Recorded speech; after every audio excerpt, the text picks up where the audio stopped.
मोदी सही बताओ, मेरी समझ आ रही है? Of course. बहुत ढीठ हो यार, कोई बंदे में शर्म नाम वाली चीज भी होनी चाहिए ना। हाँ जी होनी चाहिए। खैर मुझे क्या, मैं तो अपना काम करने आया हूँ। ये पता देख रहे हो? हाँ जी। बस तूने अपना सारा हिलाते रहना ताकि दूसरों को पता चले कि वाकई ये मेरी बात समझ रहा है। हाँ जी, कैमरे जो है आप ना एक बार कैमरे बंद करवा दे, मैंने आपको गाली देनी है। मेरी बेइज्जती होती है, मुझे फेल नहीं होते हैं। तो मुझे क्या कह रहे हो? एक एक रुपया इकट्ठा करो। स्पीकर साहब मुझे बताओ, ये फालतू मेरे क्यों कब आ रहा? उसको एक बार पकड़ो, देखना मैं आपसे लुटियां पाऊंगा। मोहम्मद रसूलुल्लाह। हम नहीं जानते, वंदे मातरम नहीं, हम नहीं जानते सर। ये जानने वालों के लिए तो पाकिस्तान बना था। चले जाओ, चले गए वो लोग। तो हम भी चले जाओगे। देश से मतलब नहीं। अरे जाओ यार, क्यों मैं खाने खाऊंगा। फॉर्म भरवा रही हूँ। फार्म भरे जा रहे? मैं फॉर्म की बात नहीं कर रही हूँ ना सर। जाइए आप, चलिए खड़ी हो, चलिए। हाथ क्यों लगाया? क्यों इंदिरा गांधी? हाथ क्यों लगाया? आपका कुरान इजाजत देता है महिला को हाथ लगाना?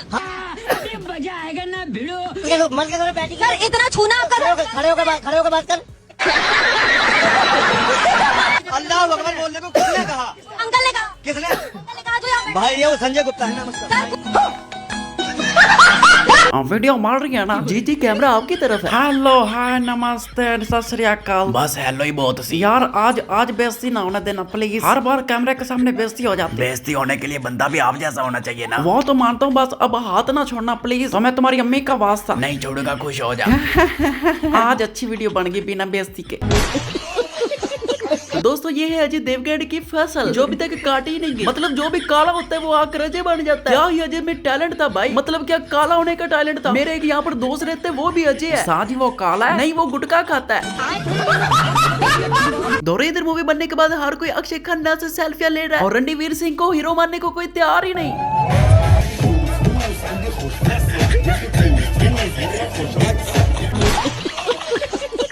काफी देर से यहाँ पर सफाई नहीं हो रही थी, फिर इन्होंने ऊपर से सड़क को हटा दिया और नीचे से सफाई की। अब दोबारा ऊपर सड़क को रखेंगे। तो दोस्तों, आपने देख लिया कि इंडिया के अंदर सफाई होनी शुरू हो चुकी है। और साथ ही ये सड़क थी या बेड था जो नीचे से सफाई कर दी। एयर पोल्यूशन, इंडिगो क्राइसिस, रुपी डाउनफॉल, दिल्ली ब्लास्ट। चले मोदी जी साहब से पूछते हैं कि आखिर वो इनके बारे में क्या कहेंगे। मोदी साहब बताना, इंडिया के अंदर इतने इशू चल रहे हैं, आप इसको कैसे हैंडल करेंगे? नेहरू जी वंदे मातरम पर समझौता कर लिया। आप में हिम्मत है तो भविष्य की बात करिए, हिम्मत है तो बात करिए कि बेरोजगारी क्यों है। जिन्ना को वंदे मातरम से दिक्कत थी और जिन्ना के मुन्ना को भी वंदे मातरम से दिक्कत है। हमें वंदे मातरम से एनर्जी मिलती है। अगर हम अतीत की बातें नहीं करेंगे तो कौन सी बातें करेंगे? सिर्फ ध्यान भटकाना है जनता का। बेरोजगारी, महंगाई, आपकी समस्याएं जो यहाँ पर बात बार बार महंगाई की जा रही है, बेरोजगारी की जा रही है, लेकिन मोदी साहब और उसकी पार्टी को असर ही नहीं। उनको कहते हैं कि भाई महंगाई कम करो और आगे से वो कहते हैं वंदे मातरम। यार कितने ढीठ लोग हैं, मजाल है उनके मुंह से कोई महंगाई का कोई एक शब्द भी निकला। लोग यहाँ पर भूख से मर रहे हैं और अगर कोई आकर आवाज उठाता है महंगाई पर, उनको आगे से अंधभक्तों का सिरप पिला देते हैं। अगर तुम लोगों को वंदे मातरम से इतना ही प्यार है तो भाई कम से कम नाम तो ठीक ले लो। वंदे मातरम को वंदे भारत कही जा रहे हैं। वंदे भारत की भावना है। अंग्रेजों को तो वंदे भारत से दिक्कत थी। वंदे भारत गीत, ये वंदे भारत की रचना के वंदे भारत मातरम गीत। हमें वंदे भारत, क्या बोला? कैसे बोल? हमें वंदे भारत। 10 घंटे मुसलसल वंदे भारत कहने के बाद पूरी दुनिया अब इंडिया से डर चुकी है। चाइना इंडिया से डर कर अक्साई चीन उसको वापस करने वाला है और पाकिस्तान पीओके इनके वाले करने वाला है। अमेरिका ने तो भाई घुटने टेक दिए और यहाँ की लोदगी ने खुद यहाँ से भागना शुरू कर दिया। रेप का तो अब नामो निशान ही नहीं रहेगा। लड़कियों को तहफ्फुज़ मिलेगा। फिट लख दी मोदी। इस घुसरे ने तो भाई कमाल ही कर दिया। कैसा कमाल किया भाई, मैं क्या बताऊं। जहाँ पर हॉस्पिटल में कोई सुई तक नहीं मिलती थी, हॉस्पिटलों के अंदर कोई सहूलियात मौजूद नहीं थी, देखे इन्होंने वहाँ पर जाकर क्या किया। वो जो नकली मोहल्ला क्लिनिक होते थे जिसमें जाओ तो सुई भी नहीं मिलती थी, दवाई नहीं मिलती थी, बैंडेज पट्टी नहीं हो सकती थी, उनकी जगह पे 15 नए आरोग्य मंदिर हमने वजीरपुर की अपनी इस विधानसभा को दिया। अगर इंडियन की पुलिस ये है तो भाई मैं आर्मी का कुछ कह नहीं सकता। अबे इससे अच्छे तो हमारे पाकिस्तान के निशाई है। अबे तुम्हारी पुलिस से तो हमारे अकेले निशाई निपट लेंगे। मुझे लगता है ये SHO है, इसलिए भाई देखे उसका रोब चेक करें, तेज हवा में इसको बाहर ना निकले दिया करें। भाइयों और बहनों, अमेरिका के बाद मैक्सिको ने भी 50% का टैरिफ लगा दिया है। डंका बजने में कोई कमी तो नहीं है। डंका बज रहा है ना, एकदम ठक ठक ठक ठक ठक ठक ठक ठक। अड़ोस पड़ोस के घरों में बर्तन साफ करना, पानी भरना, मोदी साहब आप लग रहे हैं आपने हार नहीं माननी। देख लेना एक दिन जरूर आपकी बातों पर लोग इमोशनल हुआ करेंगे। स्टार्टिंग में हेट बहुत मिलती है, आपने टेंशन नहीं लेनी, लगे रहो और जबले मारते रहो।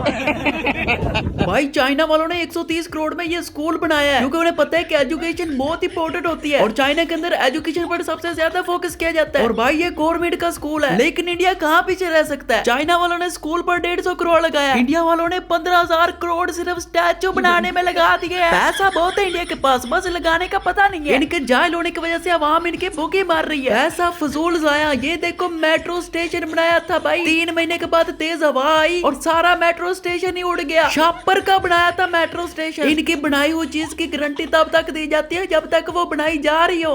हवा प्रदूषित, जल प्रदूषित, नदियां प्रदूषित, दूध में मिलावट, पेट्रोल में एथेनॉल मिल रहा है, पनीर खराब आ रहा है, क्वेश्चन पेपर लीक होते जा रहे हैं, ट्रेन जो है उनमें दुर्घटनाएं हो रही है, प्लेन क्रैश हो रहे हैं, जो हमारे फाइटर जेट हैं वो क्रैश हो रहे हैं। न्यूज़पेपर की बात करें तो उनमें पूरा प्रिंट मीडिया में प्रोपेगेंडा है, मूवीज में प्रोपेगेंडा है। रुपीस एशिया की सबसे कमजोर करेंसी हो चुकी है। इंफ्रास्ट्रक्चर बिल्डिंग इमारतें बनने से पहले गिर जा रही है। हेल्थ सेक्टर हमारा खराब हो रहा है, एजुकेशन सेक्टर खराब हो रहा है, इनकम असमानता बढ़ रही है, आर्थिक असमानता बढ़ रही है, बेरोजगारी बढ़ रही है, करप्शन अपने उच्च स्तर पर है, इन्फ्लेशन उच्च स्तर पर है, पत्रकार बिक चुके हैं, इंस्टीट्यूशन बिक चुके हैं और इलेक्शन चोरी किए जा रहे हैं। लेकिन ये सब कुछ ठीक हो जाएगा, मुझे भरोसा है। मोदी जी 2047 तक सब कुछ सही करेंगे। यार इस भाई साहब की जो चित्रोल हुई है ना, मैं कहता हूँ 80 आ गई। ये मंत्री मुसलमानों की दुकानों पर जाकर उनकी दुकानें तोड़ता था, अब किसी अच्छे बंदे के हाथ चढ़ा है। इसका इलाज बनता भी है। राहुल, दिल्ली में चुनाव के वक्त आपको देखा गया था, आप जूस की दुकानों पर जाते थे, बाकायदा बारकोड के जरिए चेक करते थे कि हिंदू है कि मुसलमान। बोल बोल। मेरे अधिकार है, अगर मैं व्रत रख रहा हूँ मेरा अधिकार है। कोई हिंदू नाम से और सोनू जूस कोड नाम लिखा हुआ है और कोई अगलाग निकलता है तो कहीं ना कहीं मेरी आस्था में ठेस पहुंचती है। रवि नेगी साहब की आस्था जो है बहुत जल्दी जो है वो हाथ हो जाती है। अभी आपको पता है जीएसटी महोत्सव चल रहा है, आपने भी बनाया होगा। बीफ के ऊपर 0 जीएसटी लग रही है साहब, इसी सरकार ने लगाई इसी नवरात्रे के अंदर। आपने कुछ करा सरकार के खिलाफ? बोलेंगे आपके दो अल्फाज बोल करके दिखाएंगे अपनी सरकार के खिलाफ। मैं क्या बताऊं? आपको अपना मैनिफेस्टो याद है दिल्ली का? बेचारे भूल गए होंगे, टेंशन बहुत।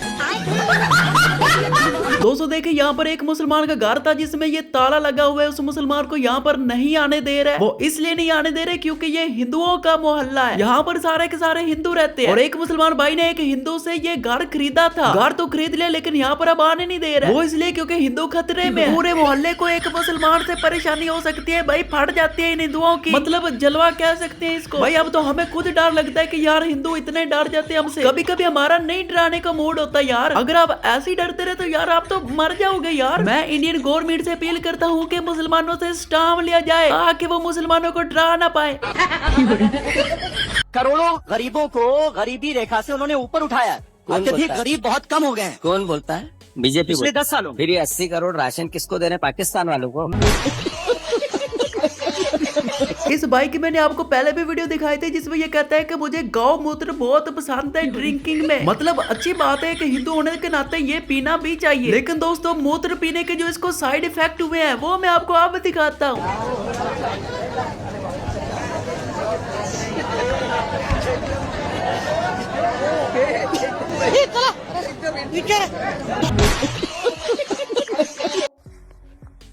हाँ बाबू, तुम हग ली? नहीं हगी, हम भी नहीं हगेंगे।